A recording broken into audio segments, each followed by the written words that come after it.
Hey guys, welcome to the AFL and NRL Friday betting preview. I'm going to go through my best bets for the 4 games of footy coming up later today. So we're going to cover the Brisbane North Melbourne game, Port Adelaide Essendon game, and then over in the NRL, both matches where I'm going to combine 2 plays into a multi on that matchup. So we'll start with the AFL. Brisbane take on North Melbourne. This is the early game on Friday afternoon. This game's being played on Norwood Oval. These two sides met in their last meeting of this corresponding game at the Mount Barker venue in Adelaide last season, where the Lions put up over 150 points, which they have done at their past 2 against the Kangaroos.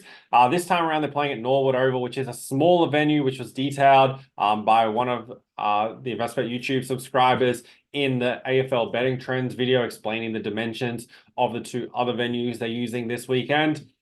And that's really the only reason I don't see Brisbane putting up a score against North Melbourne. The Lions are 0-3 to start the season. They get pretty much the best possible opportunity to turn that around and get their offensive side rolling, which has been well down on what they did last season.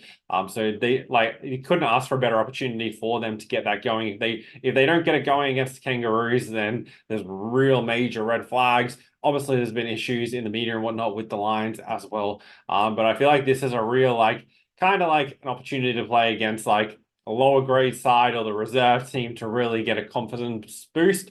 And so for that reason, I'm going to take the Lions minus 35.5. It's a pretty big line, but as Lions should be able to, with their direct ball use, be able to quickly go down the field. They're one of the most efficient teams in the league when they're at their best, and that should be enough to cover this spread. The Kangaroos have really struggled to put it together for 4 quarters. They hung around against Fremantle in their second game, but aside from that, they haven't really done all that much, and they just can't put it together for a whole match. They have good patches here and there, but just not consistent enough.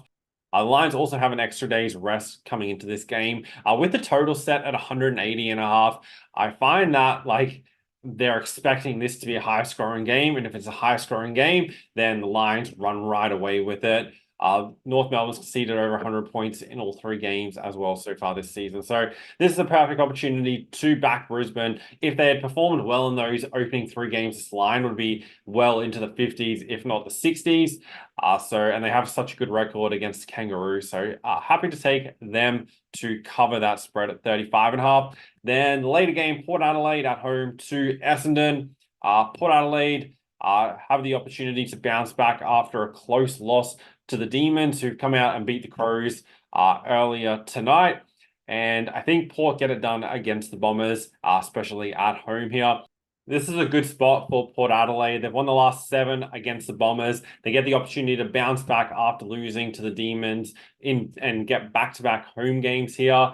Ollie Wines is out for this game, but Essendon, they only just scraped past St Kilda last week, who, in my opinion, were a little bit inaccurate and kind of wasted their opportunities a little bit. So I think Port Adelaide should be winning this game. Also, with the line at 22.5, I'm not super keen on it. I feel like it's right around the mark. Have Port winning this game by 4, potentially 5 goals, but not much more than that. So I have 3 legs that I'm going to go with that all up pay $1.92. That's at Ned's or Ladbrokes. Firstly, Port Adelaide to win, because I think they're going to win this game fairly comfortably. Then I'm going with Darcy Parish to get 25 plus disposals. He hit 26 in his first game of the season last week against St Kilda. Then going back through his records, last season played 18 games, hit 25 plus in 15 of those 18, and then the 3 where he didn't hit it, he hit 24 in each of those matchups, so right on the number. His last 3 against Port Adelaide, 29, 37, and 29 disposals. The only concern, obviously, is Port this season have given up the least disposals to opposition players. However, I think with Parish's record against the Power, he'll be able to go over this number. And then the final leg, Zach Butters, 25 plus disposals. Ollie Wines being out also helps Butters pick up an extra couple of disposals. He's averaged 29 this season, hit 26 plus in all 3 games so far. And then going back to last season, hit 25 plus in 19 of his 25 games and had 28 in his last game against the Bombers last season. And the Bombers are in the bottom half of the league in giving up disposals to the opposition and also uncontested possessions to the opposition. And Butters leads Port Adelaide this season in uncontested possession. So I think he can go over the 25 as well. So $1.92 for those three legs all up. So to quickly recap the AFL bets, we're going Brisbane Lions minus 35.5 at $1.90 at PointsBet. And then three legs, same game multi. Port, Darcy Parish 25 plus, and Zach Butters 25 plus at $1.92.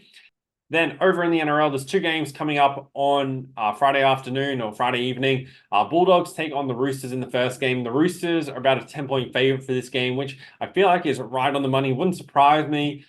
Finishes very close to that number. Roosters, obviously, I'd feel like more likely to cover it than the Bulldogs. I was leaning slightly more towards the Bulldogs covering earlier in the week, but I think with the lineup that they've announced, the Roosters should be too good, but just don't want to back them to cover a double-digit spread. But I do like them to win that game. And then Newcastle versus the Dragons. This is a little bit of a tricky game. The Dragons do have a good record against the Knights, but I think at home, this is a really important game for Newcastle to win. And I think they can get it done on the back of their defense. The Dragons, fairly weak defensive side, conceding 25 points a game this season. Newcastle only conceding the 20 mark. And they're the number one first half defense, only conceding 5 points per first half on average. So definitely like the Knights to, on the back of their defense, get it done at home against the Dragons. So instead of taking the line in either of those games, what I'm going to do is double up the Roosters into the Knights. It pays $1.92. This one is at Ladbrokes.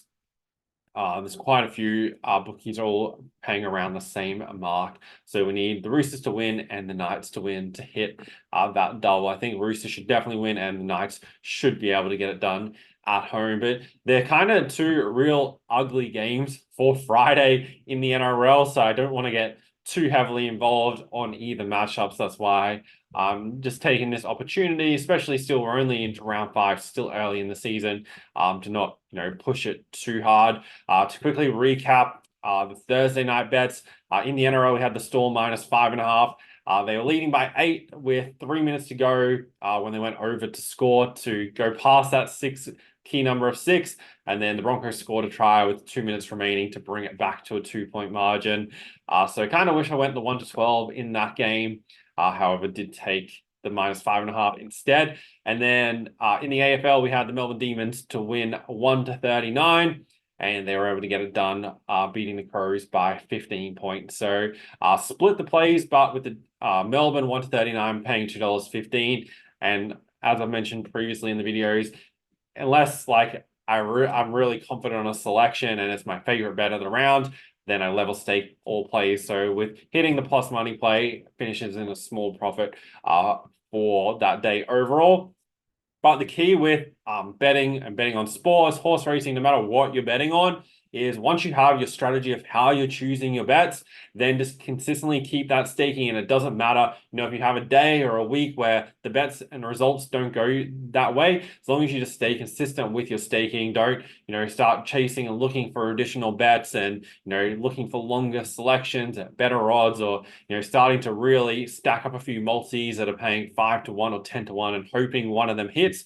Try to chase the money that you lost on your initial selections, then you can be profitable. The reason people lose when it comes to betting is they don't know their process with putting what bets to put on in the first place. But then they just go kind of crazy with how they're putting their bets on. They mix up their staking all the time.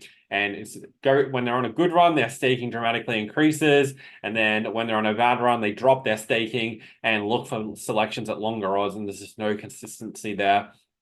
So that's a quick little how-to. We're going to be posting more videos about the actual strategy. I know there's been a few comments popping up over the past few weeks about talking about, what are the strategies and tactics for betting in general, not just the selections on the game. So keep an eye out for those videos because they're really going to help you with your overall betting and not just the selection. So make sure you subscribe to the channel so you don't miss those videos if you want to make money betting on sports.